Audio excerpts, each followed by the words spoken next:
અને બીજો મહત્વનો મુદ્દો જેના પર ચર્ચા કરીશું, સ્વામિનારાયણ સંપ્રદાયના બે જૂથ ફરી એકવાર સામસામે આવી ગયા છે, જેમાં આચાર્ય પક્ષના સ્વામિનારાયણ અને રાધા આ જે સ્વામિનારાયણ સંપ્રદાય છે જે આપણા રીતિ ધર્મની વાતો કરે છે, સ્ત્રીઓની સુરક્ષાની વાતો કરે છે અને તેમણે સમાજને એક રાહ બતાવવાની વાતો કરે છે, પરંતુ આજ જે સાધુ સંતો છે, કહેવાતા સાધુ સંતો, તે સત્તાની વાતો કરે છે, એકબીજાને ધમકી આપવાની વાતો કરે છે, એકબીજા પર વાલ પલટવાર, જે રીતે પેલા ચૂંટણીમાં જે રીતે રાજકીય નેતાઓ જે લડતા હોય છે તે રીતે આચાર્ય પક્ષ અને દેવ પક્ષના જે સાધુ સંતો છે તે લડી રહ્યા છે અને મર્ડર સુધીની ધમકી આપવામાં આવી રહી છે. કોના તરફથી આ કહેવામાં આવ્યું છે?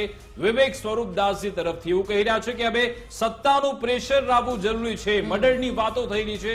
ભાઈ, તમે તો સમાજને એક રાહ બતાવવાની વાતો કરો છો, તમે ભગવો ધારણ કર્યો છે, તમે પિંડદાન આપીને તમે સાધુ બન્યા છો અને તમે આમાં સત્તાની વાતો ક્યાંથી લઈ આવ્યા? મર્ડરની વાતો તમે ક્યાંથી લઈ આવ્યા? તમારે તો ધર્મની વાતો કરવી જોઈએ, પરંતુ શરમજનક બાબત એ છે કે આવા કેટલાક સાધુ સંતો હજુ પણ આપણી વચ્ચે છે કે જે ફક્ત ભગવો તો ધારણ કર્યો છે, પરંતુ તેમને સમાજની બધી જે મોહ માયા છે તેની અંદર આ બધા લિપ્ત રહેતા હોય છે. આખરે શું પ્રતિક્રિયા આપવામાં આવી તે સાંભળી.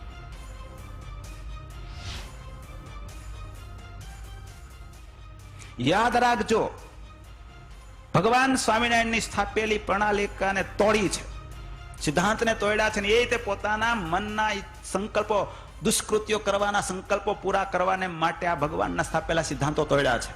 એમાં અનેક લોકોને ગેરમાર્ગે દોર્યા છે. યાદ રાખજો, જે કોઈ એ દોર્યા છે અને જે કોઈ આટલું સમજાણા પછી હજી દોરાય છે ભગવાનને સ્થાપેલા સિદ્ધાંતની સામે, હજી જે કોઈ ખોટી રીતે લડે છે, એ બધા જ પાપના ભાગીદાર થવાના છે. અને આજ આ લોકો પોતાનું દુષ્કૃત્ય સંતોષવાને માટે સંપ્રદાયને કઈ હદે લઈ જવા તૈયાર થયા છે. બસ ગમે તેમ કરીને જીતી જવું બધું.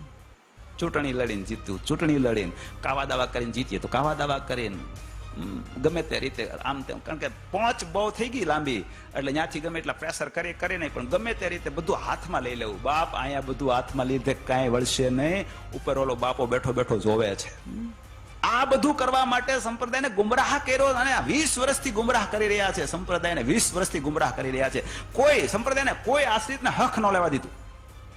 બાપુ, ગુમરાહ તો તમે કરવાની વાતો કરી રહ્યા છો. તમારા જે સંતો છે કેટલાક કે જેમને હજુ પણ સમાજની આ બધી જે મોહ માયા છે, તમને બધી સુખ સાહેબી જોઈએ છે, તેના છૂટતી નથી તમને આ બધી. તમે ભગવો તો ધારણ કર્યો છે, પરંતુ આ બધી સુખ સાહેબી જોઈએ છે, તેના કારણે તમે બધા બફાટ કરતા. કહી શકાય આ સંસ્કૃતિ અને આપણા સાધુતાને બચાવનારા એ તમામ સંતો છે કે જે સત્તાની પાછળ દોડે છે, જે સિંહાસનની પાછળ દોડે છે, જેને એક સારું કમ્ફર્ટ લેવલ જોઈએ છે, એવું સારું તમામ વસ્તુ જોઈએ છે, પરંતુ ક્યાં આપણો સનાતન શું શીખવે છે અને તેમાં પણ તમારે એક સ્પર્ધા બનાવી લેવી છે, તેમાં પણ તમારે આગળ જતું રહેવું છે. એટલે કે આવા સાધુ સુધરવાની જરૂર છે, જે ખરેખર આ સંપ્રદાયને ધર્મને બદનામ કર્યું છે, તેમને સુધરવાની જરૂર છે. હવે વાત કરીશું